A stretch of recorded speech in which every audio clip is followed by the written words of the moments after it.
Biruin mo, respisyo, hindi ka kasali doon sa 16 na lawyer, pero 16 na lawyer ang hinire pa niyan, ang babayaran niyan para ipagtanggol siya. Alisin ka nga namin, puro ka lang kalokohan diyan, 'no? Ayoko naman po sabihin na, parang mas lawyer pa ako kay Respisyo, pero parang gano'n na nga ho ang sa'kin lang, mga kababayan. Ngayon eto, sabi ni Marilu Gallego, "Wag kang pahuli ng buhay, sabi mo baste." Eh, di wow, atapang ka naman talaga, sabi. Ngayon mga bossing eto, na bakit napag-usapan na si Bongo, bakit, lumalabas na yung pangalan mga kababayan, ni Bongo. Kasi mga bossing, eto na, ang sinabi na dito mga kababayan ng NBI ngayon, talagang mukhang sa NBI na po nagbibigay ng detalye, balita at impormasyon ang ICC mga bossing. Bakit po? Sabi dito ng NBI mga kababayan, NBI says that they have information that there are several individuals who may soon face arrest warrant from the ICC. Ang unang pumasok sa isip ko diyan mga kababayan, siyempre kundi yung pinakasikat po dahil eto kay Bato de la Rosa lumabas na, 'no? Yung pinakasikat doon sa third batch, wala pong iba kung hindi po yung general ni Robin Padilla na si General Bongo mga kababayan. Naku, mukhang ang mangyayari dito mga bossing ay magkakaroon na naman ng, panibagong senador na hindi papasok, magtatago. Ano po, 'di ba? Okey, 'di ba? Kasi ganyan naman po yung mga nakikita natin mga kababayan na mga estilo at galawan nitong mga DDS. Haharapin, pero pagka, nandiyan na yung oras, panahon, tatago na. Kagaya ni Bato de la Rosa. Yung kay Bato de la Rosa ano ang sinasabi, ano ang pinagyayabang, "Come on Mr. Trillanes, Mick Madi." Oh, galit na galit pa siya nun. "Come on Mr. Trillanes, Mick Madi." 'No? "Gusto mo sumama ka Trillanes, na magpusa sa akin." Lumantad si Trillanes dahil nga nandun yung NBI para i-serve yung warrant kay Bato de la Rosa. Bigla pong, bigla akala mo binuhusan o pinainom ng suka si Bato. Kung nandiyan 'di ang galing niya, 'di ang galing niya. Ano po, wala na tayong magawa diyan sa tao na 'yan. Biglang biglang gano'n na yung mga salita ni Bato de la Rosa mga kababayan, biglang akala mo nabuhusan ng suka o napainom ng suka, 'no? Bakit? Yung mukha putlang-putla. Hindi na alam kung ano gagawin nung na-corner siya doon sa loob ng Senado, 'di ba? Hindi na alam kung ano gagawin, interview dito, interview doon, interview dito, interview doon, hanggang ang ending, "When bells are rung for us."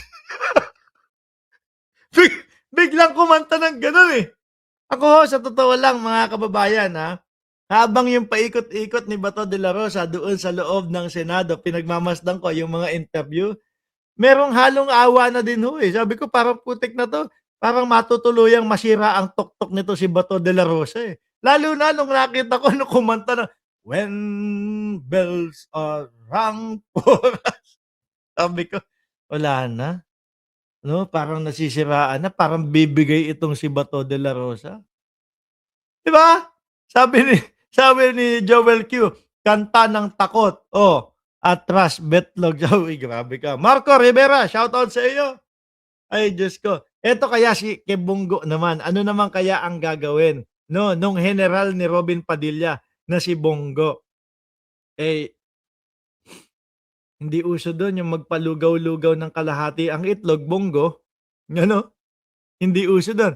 Hindi, ito ang tanong, ano po, kasi alam naman natin na ang dating senador na si Antonio Trillanes ay nagsampa din ng kaso sa Pilipinas dito kay Bongo, patungkol doon sa CLTG na ang sabi ni Bongo wala siyang kinalaman at hindi niya alam kung ano yung o kung ano yung transaksyon or whatever doon sa CLTG, construction company.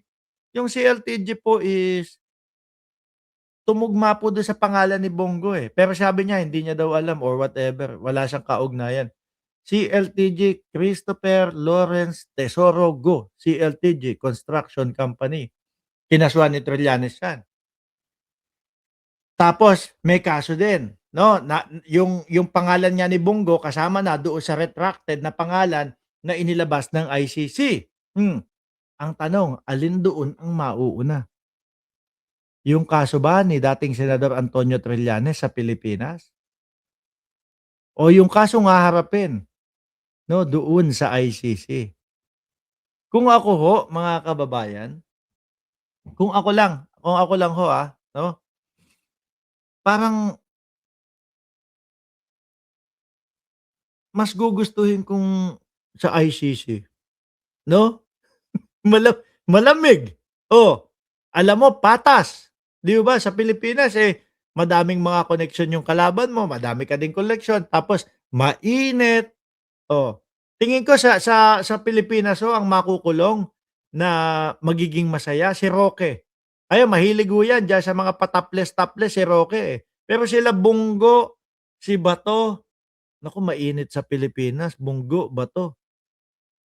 Ano, tsaka sa nakikita ko pa lang ho mga kababayan, hindi ko naman po talagang napasok, pero mukhang andiyon-tot sa loob, 'di ba? Sabi ni Marco Rivera, "Sir Mark, totoo ba si Bato ay nasa New York daw?"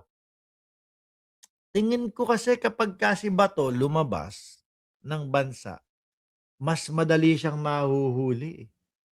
Mas madali siyang makukuha mga kababayan, eh. Ano po, bakit? Lalo na kapagka yan Interpol, oh. 'Pag sumulat na actually nag-request na for sure ang ICC sa Interpol, 'no? Pagka yan ganyan na, sa labas ng bansa naman hindi na sila kilala, eh.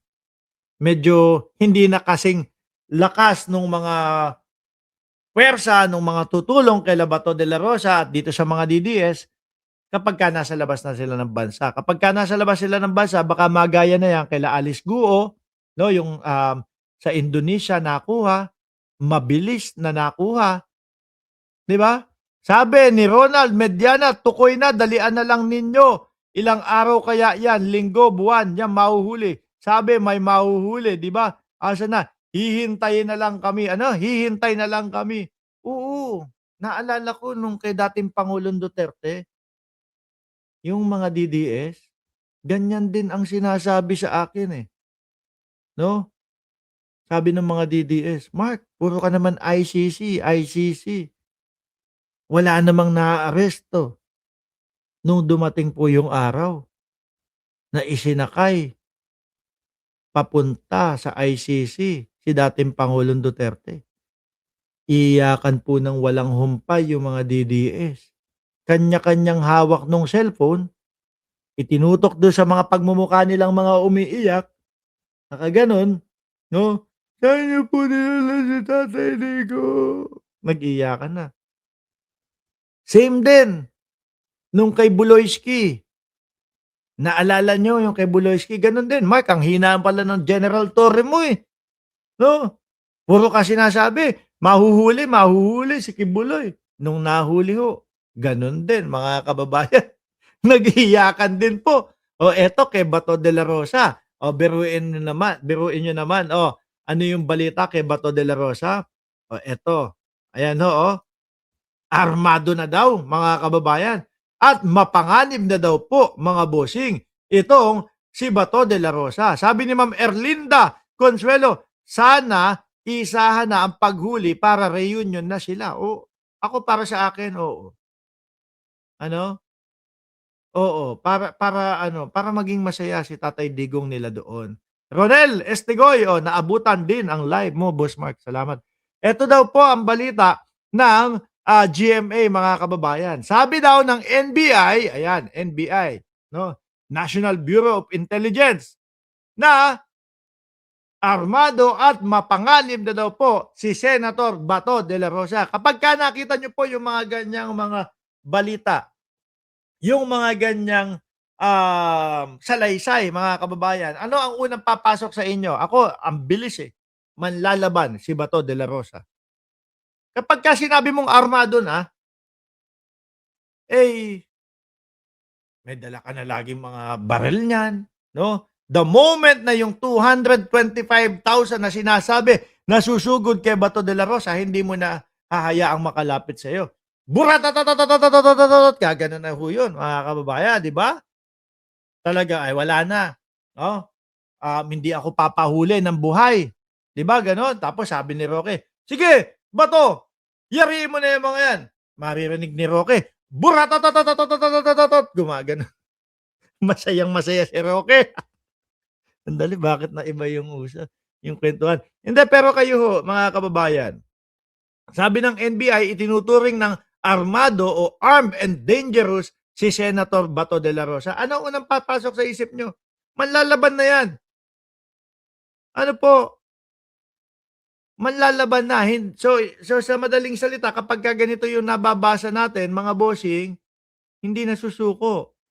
Eh, nakita niyo naman po, mga kababayan, yung, yung naging, pagkilos ni Bato de la Rosa nung siya po ay, nandoon papasok ng Senado. Magkandadapa-dapa po sa pagtakbo, mga bossing. Oh, 'di ba? Pagpasok sa loob putlang-putla yung mukha. Oh, tapos ngayon nakawala na, 'no? At itinatanggi po ni Robin Padilla, mga bossing, na itinakas niya daw si Bato de la Rosa. Sabi ni Ma'am Chris Rose, tinatago daw ng INC si Bato. Hindi natin sigurado 'yun, 'no? Dahil tayo po ay nakabase lang po tayo doon sa mga nakukuha nating, mga balita doon sa mga mainstream media. Ano po, eh, baka posible, maaari, ano, agilapin natin yung pinaka-source nitong, itinatago ng INC. Pero grabe, kung manlalaban si Bato de la Rosa, tapos maririnig mo sa kampo nila John Vic Remulla, 225,000 kapulisan ang i-a-activate para kay Bato de la Rosa, pulbos siya niyan, ubos siya niyan. 'Di ho ba, mga kababayan? Posible, maaari na may masaktan o matigok doon sa mga kapulisan. Pero ang ending pa din ho niyan, mga kababayan, ubos yung kampo nila De La Rosa kapagka ganyan ang ano nila, ganyan ang nangyari. 'Di ba sabi ni Hernandez, Pagadora Emily, "Oh, ano yun, Mark, dead or alive na ba ang labanan?" Eh, tingin ko gano'n na ang gagawin nung kampo nila Bato de la Rosa, manlalaban na, hindi na papahuli ng buhay ho, Armado na, at delikado na, 'di po ba?